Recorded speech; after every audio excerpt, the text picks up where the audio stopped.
Γεια σας φίλοι μου.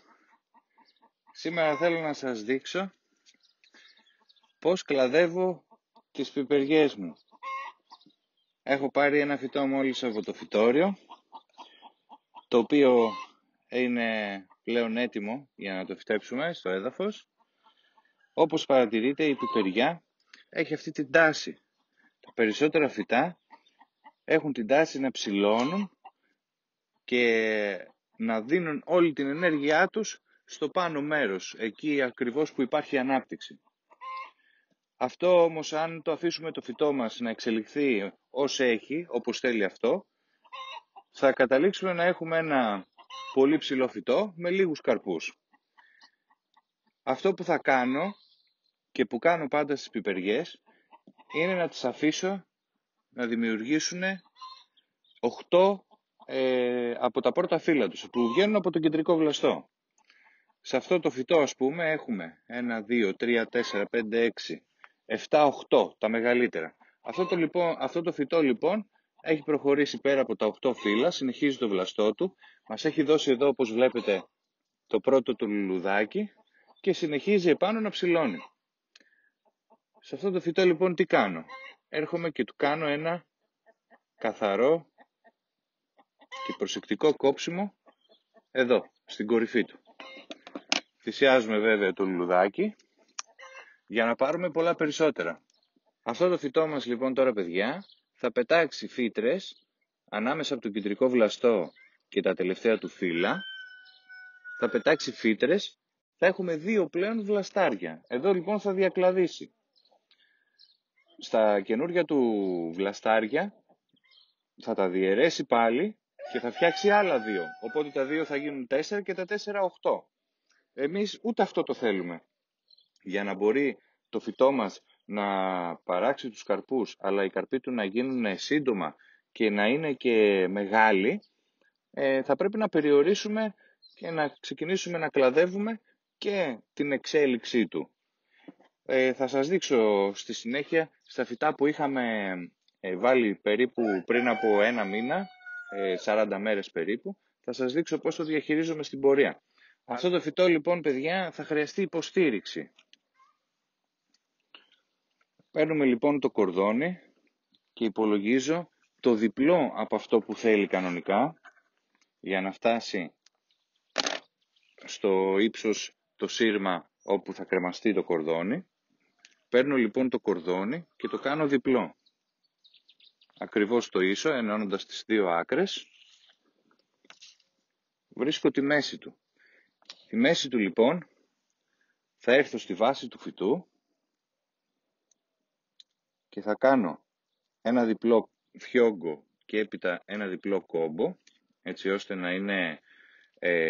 να μην σουρώνει και να μην μπορεί να στραγγαλίσει το φυτό.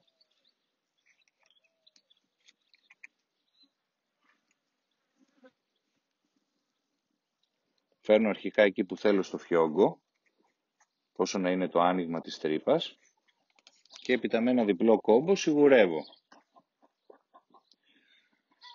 Γιατί διπλό λοιπόν? Γιατί τώρα θέλω να το κρεμάσω κατά αυτόν τον τρόπο και τις 2 άκρες του κορδονιού πάνω στο σύρμα και να έρθω να πλέξω τα 2 βλαστάρια που θα ξεκινήσουν αριστερά και δεξιά επάνω στο κορδόνι και να αναρριχηθούν σαν 2 διαφορετικά φυτά. Να σας δείξω πώς θα το κάνουμε σε αυτές τις 2-3 πιπεριές που είναι διαφορετικές περιπτώσεις και ήθελα να σας δείξω πώς θα διαχειριστώ το κλάδεμά τους και πώς θα τις δέσω.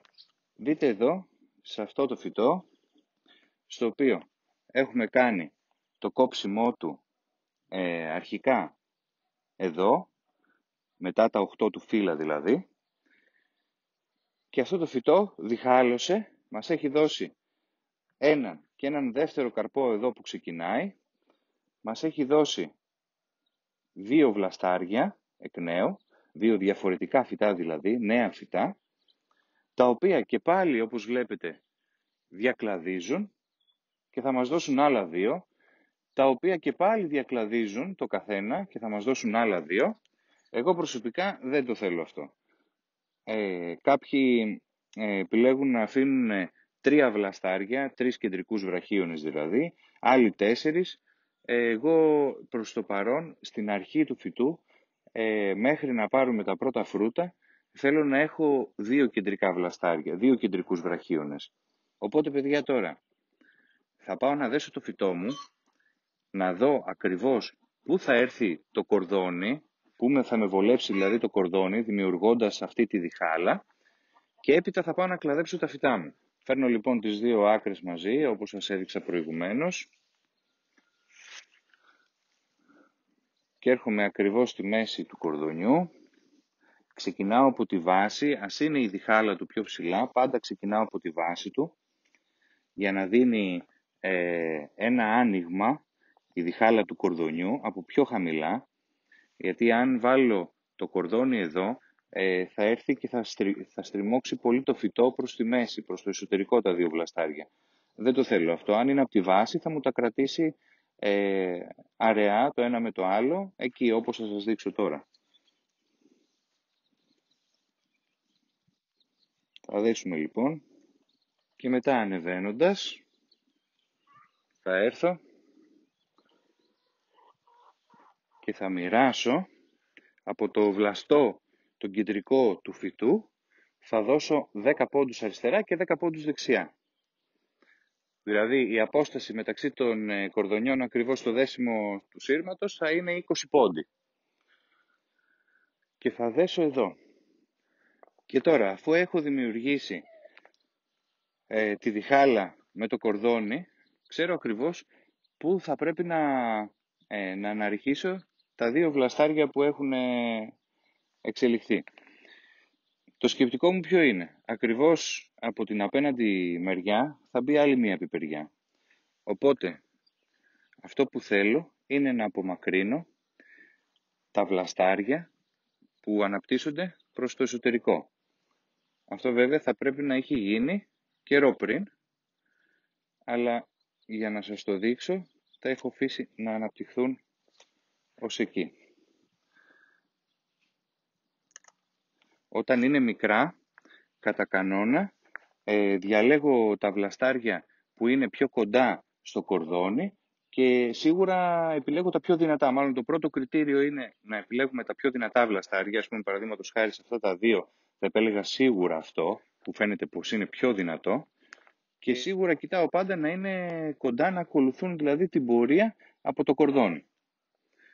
Λοιπόν, αφού πετάξαμε τα πρώτα 2, όπως προσέξατε, άφησα ένα φρούτο εδώ και ένα φρούτο εδώ. Μια πιπεριά δηλαδή να εκδηλωθεί εδώ και μια εδώ. Στην ουσία τι κάνω? Αφήνω δηλαδή το φρούτο που δένει ακριβώς στη διχάλα τη νέα και κόβω το ένα από τα 2 βλαστάρια.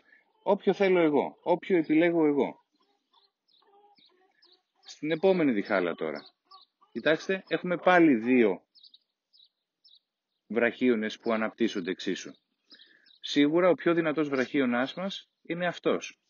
Οπότε, εγώ θα κόψω αυτόν, αφήνοντας κι άλλο ένα φρούτο στη διχάλα. Και από αυτά τα 2, θα κόψω αυτόν, θα αφήσω το φρούτο και θα αφήσω να αναπτυχθεί το φυτό μου εδώ.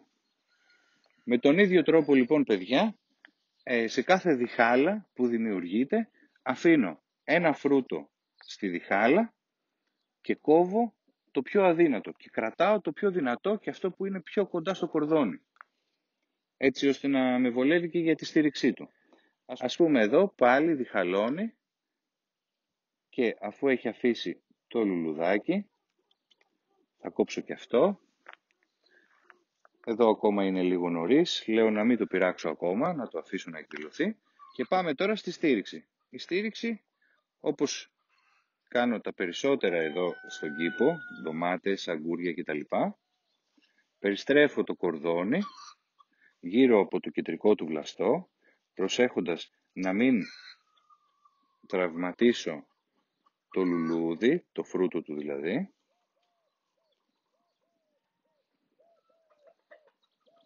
Έρχομαι λοιπόν και περιστρέφω τα 2 βλαστάρια του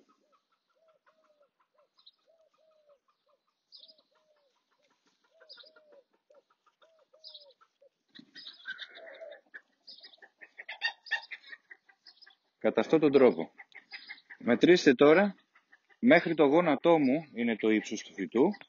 Έχουμε ήδη 1, 2, 3, 4, 5, 6 και 2 που αναπτύσσονται, 8 φρούτα.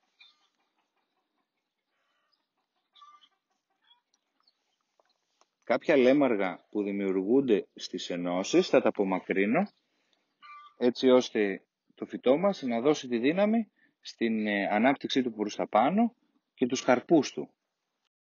Πάμε να κάνουμε και αυτή στα γρήγορα. Αυτή, όπως βλέπετε, εδώ που την έχω κόψει αρχικά, έχει πετάξει 3 βλαστάρια στο ίδιο ακριβώς σημείο. Δεν μας έχει δώσει φρούτο εδώ. Πετάει πολλά λέμαργα χαμηλά και αρχίζει να βγάζει λουλούδια εδώ. Αυτά όλα θα τα αφαιρέσω. Δηλαδή στην περίπτωση που έχει έρθει το φυτό μας σε αυτή την κατάσταση, καλό είναι να μην έρχεται, αλλά στην περίπτωση που έχει έρθει και θέλουμε να του δώσουμε όθηση για να παράξει καρπούς πιο σύντομα και πιο μεγάλους, θα κάνουμε αυτό το πράγμα. Και τώρα εδώ, ποιο με βολεύει να κρατήσω? Βολεύει να διώξω αυτό, να διώξω αυτό και να κρατήσω αυτά τα δύο, από τα οποία στη διχάλα, αφού κρατήσω το φρούτο, θα επιλέξω το πιο δυνατό, οπότε θα κόψω αυτό και ακριβώς το ίδιο θα κάνω και εδώ. Οπότε έχουμε το φυτό μας ως εξής τώρα. Και πάμε να το δέσουμε και να το τυλίξουμε. Τώρα, παιδιά, στα φυτά και όσο προχωράνε οι πιπεριές μας, θα τα αφήσουμε κατά αυτόν τον τρόπο να αναπτύσσονται μέχρι να φτάσουν περίπου το 1,20. Θα έχουμε πάρει το λιγότερο 10 φρούτα μέχρι αυτό το σημείο και έπειτα που θα έχουμε πλέον τις μεγάλες ζέστες το καλοκαίρι, καθώς η πιπεριά ο καρπός της έχει πρόβλημα από εγκάβματα, δηλαδή με τη μεγάλη ζέστη και τον πολύ ήλιο, μπορούμε να αφήνουμε στη διχάλα του να αναπτύσσεται και ένα βλαστάρι, όχι και στα δύο, ένα από εδώ, ένα από εκεί, έτσι ώστε να έχουμε περισσότερο φύλλωμα και να προστατεύονται τα φρούτα μας από τον ήλιο, από εγκάβματα. Αλλά αυτό μετά το 1,20. Εμείς τώρα μέχρι και τον Ιούλιο θα έχουμε πάρει ήδη 10 φρούτα το λιγότερο από κάθε φυτό. Είδατε, αυτό έχει δέσει ήδη 8 και έχει λουλουδιάσει και στα επάνω. Οπότε, εάν έχουμε πάρει 10 φρούτα μέχρι εδώ, μετά έχουμε τη δυνατότητα να αφήσουμε να αναπτυχθούν και βλαστάρια περισσότερα, δηλαδή να μην αναρριχάμε μόνο ένα βλαστάρι σε κάθε κορδόνι, από το οποίο θα παίρνουμε ένα φρούτο σε κάθε δέσιμό του, αλλά μπορούμε να το κάνουμε αυτό εις διπλούν, ένα λάξ, τουλάχιστον εγώ έτσι το κάνω. Και όσο βλέπουμε ότι η σεζόν παρατείνεται και οι ζέστες, ας πούμε, κρατάνε και το Σεπτέμβρη και τον Οκτώβρη, μπορούμε να διαχειριστόμαστε αναλόγως τα φυτά μας, έτσι ώστε να συνεχίσουν να παράγουν μέχρι τότε. Να είμαστε καλά, πρώτα ο Θεός, θα δούμε πώς θα πάνε. Έχουμε και την επιλογή για το ποιες θα κρατήσουμε για πιο μετά, καθώς και σε αυτή τη σειρά ακριβώς δίπλα από αυτές θα βάλουμε και τις υπόλοιπες πιπεριές μας. Εδώ θα βάλουμε τις χρωματιστές βέβαια, αλλά θα φυτέψουμε και κάποιες ίδιες ποικιλίες με αυτές, έτσι ώστε να έχουμε και αργότερα να έχουμε την επιλογή να τις έχουμε πιο όψιμες. Λοιπόν, ευχαριστούμε που παρακολουθήσατε, φίλοι μου. Κάντε εγγραφή στο κανάλι μας και πατήστε το καμπανάκι για να λαμβάνετε ειδοποίηση κάθε φορά που ανεβάζουμε βίντεο. Να είστε καλά.